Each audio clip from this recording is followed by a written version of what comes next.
अनंत T refresh हमी। हिम्मत असेल तर आमदार नितेश राणे यांनी होऊ दे चर्चा कार्यक्रमाला उत्तर द्यावं असं आव्हान आमदार वैभव नाईक यांनी दिलंय। पाहूयात। खरं तर भाजपने गेल्या 9 वर्षामध्ये जी आश्वासनं दिली होती त्यातली कुठली आश्वासनं पूर्ण करू शकले नाहीत आणि त्यामुळे शिवसेनेच्या माध्यमातून लोकांना सहभागी करून होऊ दे चर्चा हा कार्यक्रम आम्ही 2 दिवसापासून सुरू केला आहे आणि त्याला नागरिकांचा उत्स्फूर्त प्रतिसाद मिळतोय, कारण त्या नागरिकांना एक व्यासपीठ मिळवून देण्याचं काम या ठिकाणी आम्ही केलेलं आहे। खरं तर नितेश राणेंनी आपल्या मतदारसंघामध्ये जी खोटी आश्वासनं दिली, आज 1.5 वर्ष झालं, त्यानंतर आपण काय केलं?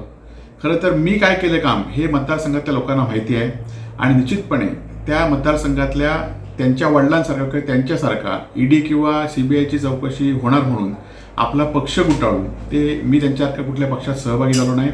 त्याचबरोबर 50 खोके किंवा मंत्रिपदाची आमिष असून सुद्धा मी कुठे पळून गेलो नाही। त्यामुळे मी सर्वसामान्य जनतेचं प्रतिनिधित्व करतो आणि त्या सर्वसामान्य लोकांचा आमदार म्हणून मला लोक म्हणतात आणि त्यामुळे जनतेच्या प्रत्येक प्रश्नाला उत्तर देण्याचं काम माझं आहे आणि ते मी नेहमीच करत राहणार। परंतु भाजपच्या कालच्या आलेल्या कार्यकर्त्यांना कसं लोकांनी पळवून लावलं हे व्हिडिओद्वारे आपण नितेश राणेंनी बघावं आणि निश्चितपणे यापुढच्या काळामध्ये सुद्धा ते जर आले तर त्यांच्याशी चर्चा करण्यास आम्ही कधी तयार आहोत आणि होऊ दे चर्चा। आज केंद्रातले आणि राज्यातले अनेक प्रश्न आहेत की होऊ दे चर्चा या माध्यमातून लोकांसमोर आम्ही जाणार आहोत आणि त्या चर्चेला जर नितेश राणेंची हिंमत असेल तर त्यांनी त्या चर्चेला उत्तर द्यावी।